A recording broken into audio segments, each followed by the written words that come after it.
Ang kababalaghan sa bundok ng mga aswang.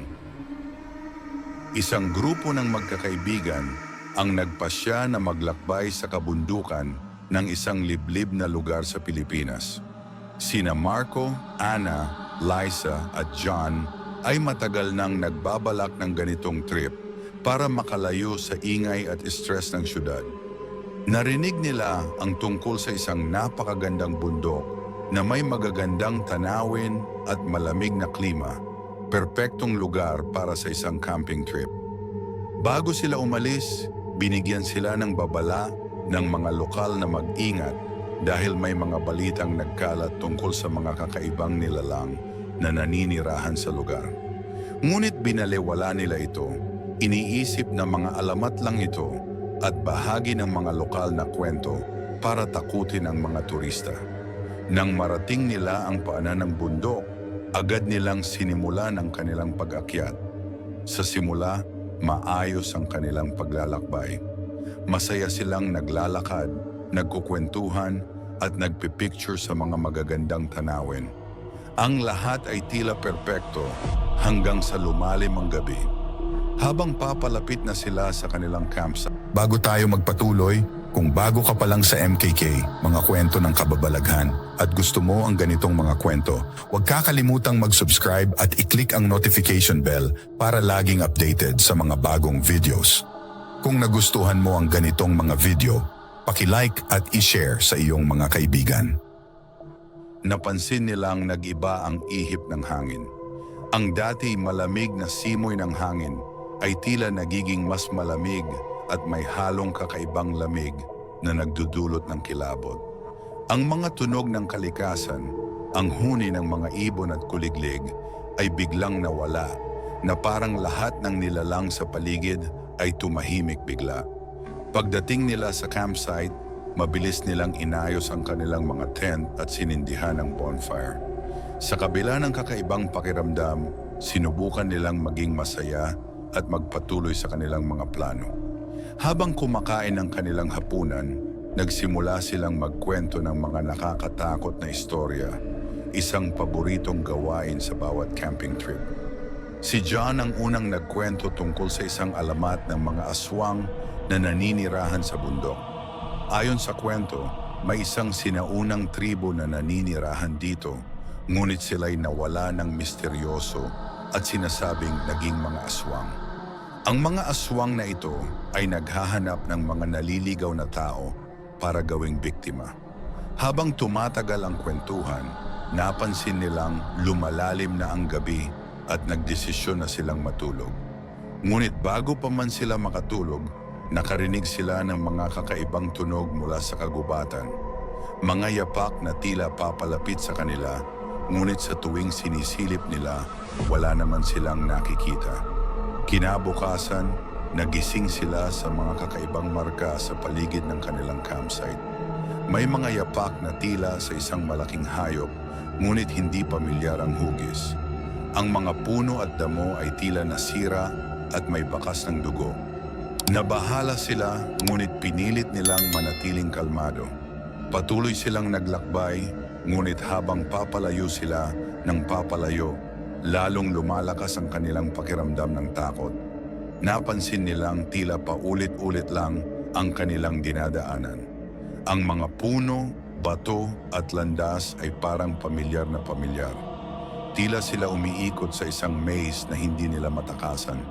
Sa kanilang patuloy na paglalakad, napansin nila na nawawala si Ana. Agad silang bumalik sa huling lugar na kanilang pinaghimpilan, ngunit wala silang bakas na makita. Naghiwalay sila para hanapin siya, ngunit pagkatapos ng ilang oras, hindi pa rin nila matagpuan si Ana. Habang naglalakad si Marco mag-isa, nakarinig siya ng mahinang tawag mula sa kagubatan. Sinundan niya ito at nakita niya si Ana, ngunit kakaiba ang kanyang itsura. Ang kanyang mga mata ay malalim at walang buhay, at ang kanyang katawan ay tila payat na payat. Nagsimulang magsalita si Ana ng mga salitang hindi maintindihan ni Marco. Bigla na lamang siyang umatake at sinubukang kagatin si Marco, ngunit napatakbo siya pabalik sa grupo. Nang magkita-kita muli ang magkakaibigan, ipinagtapat ni Marco ang nakita niya. Lahat sila ay nabalot ng takot at pagkabahala. Nagdesisyon silang bumaba ng bundok kinabukasan, ngunit bago pa man mag-umaga, napansin nilang may mga nilalang na nakapaligid sa kanilang campsite. Ang mga nilalang na ito ay tila mga anino na may mapupulang mata at matatalim na ngipin.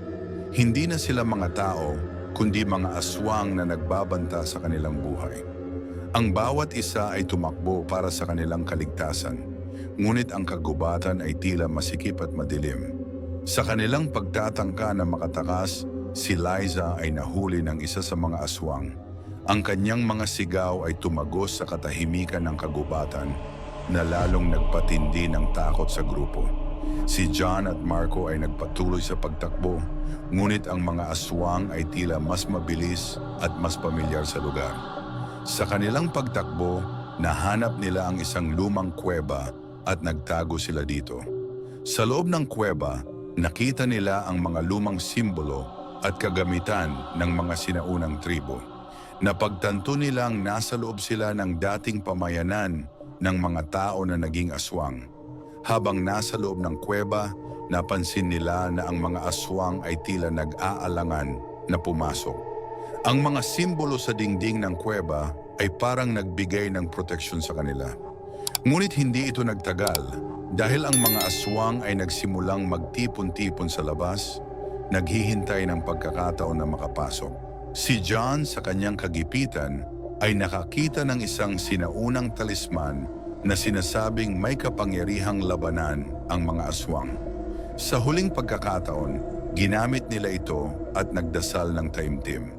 Ang liwanag mula sa talisman ay biglang lumiwanag at tinaboy ang mga aswang palayo na nagbigay sa kanila ng pagkakataon na makatakas.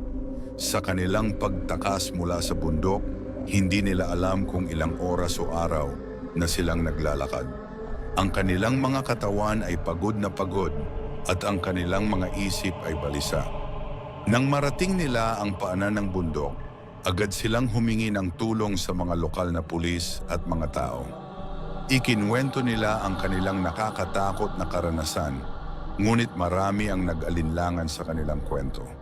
Ang mga nawawalang kaibigan nila, sina Ana at Liza, ay hindi na natagpuan. Ang bundok ng mga aswang ay nanatiling misteryo at ang mga alamat tungkol sa mga ito ay patuloy na nagbigay takot sa mga tao.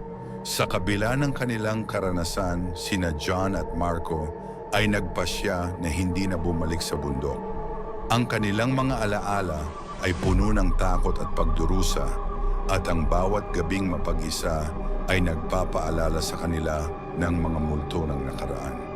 Ang kanilang kwento ay nagsilbing babala sa mga nagbabalak na maglakbay sa lugar na iyon, na may mga bagay na higit pa sa ating naiintindihan at ang mga alamat ay maaring may katotohanan. Salamat sa pagsama sa amin sa nakakakilabot na paglalakbay. Saludo ako sa inyong tapang at maraming salamat sa inyong panonood.